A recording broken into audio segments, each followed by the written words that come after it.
এই সাইবাড়ি সমাজের লোকের কাছে আমার একটা কথা, আমি অতবারে এবার আসি আমার উপরে কোনো রকম আপনারা কোনো দায় দাবি করিবেন না।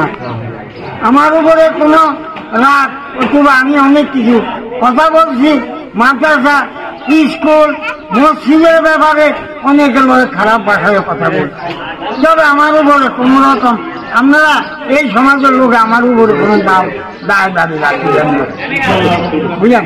আপনাদের কাছে আমার একটা অনুরোধ থাকবে, আমরা যারা মসজিদ করিয়েছেন, এই যারা এখন এই জগৎ সমাজ যারা আছেন, তারা এর দিকে লক্ষ্য করে এই মসজিদ, মাদ্রাসা, এই দুইটা প্রতিষ্ঠানকে ঈর্ষা মিলিয়া আপনারা এটার দিকে লক্ষ্য রাখিবেন। আপনাদের কাছে এই সাইবার লোকের কাছে আমার দাবি, ইনশাআল্লাহ আমার দাবি আর কিছু নাই। তবে আমি যদি আপনারা কিছু বলে থাকি, আমার রাগী মানুষ, আমি রাগী মানুষ, আমি অনেকের অনেক কিছু করে লাইছি। আপনারা আমাকে আল্লাহ তরফে আমাকে সবাই মাফ করে দিলেন। আল্লাহ যেমন আমাকে যদি হায়াত থাকে আমাকে সুস্থ করে দেয়, আর যদি আমার মৃত্যু থাকে আল্লাহ যেমন আপনাদের দোয়ায় আমার কবুল করে। আমিন আমিন। আসসালামু আলাইকুম। যা কইছি যদি ভুল করে যায় আপনারা আমাকে ক্ষমা করে দিন।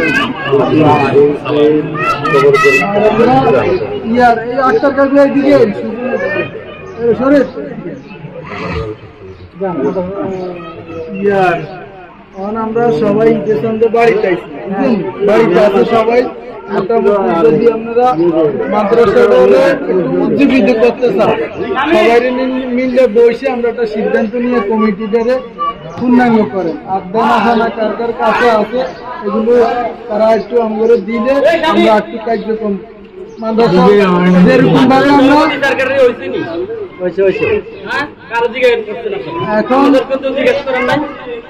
এখন বাড়ির ভিতরে আছি, হে আমি আটনি, এই আটনি কারো করে জিজ্ঞেস করছেন? কারো করে জিজ্ঞেস করেন না আপনারা? কেন আমরা কি জায়গা দেয় না বাতাসা? এই কামাল, এখনো পূর্ণাঙ্গ কমিটি হয় নাই। কামাল আমগুলো তো জিজ্ঞেস করেন না। অনর মুরুব্বি কোনো কাজ নাই, অনর ইনভার্সন বলাবেন কাছে, ইনভার্সন বলাবেন কাছে ক্ষমতা দিন কিনতে লাগে আপনারা। এই কামাল আপনারা আগে ইনভার্সন বলাবেন কাছে ক্ষমতা দিন কি লাগা, অবস্থা থেকে আবার ক্ষমতা ফিরে দিন, আবার আর কোনো দিন একটা আটামি দিকে গেল আপনারা। আপনারা কত নাম করে দিয়েছেন? আজকে কথা কস না, এটা না হলে আবার করব। তুমি আবার করো, কোনো জলগা করতে বলছি নাই। মসজিদে মাদ্রাসার কমিটি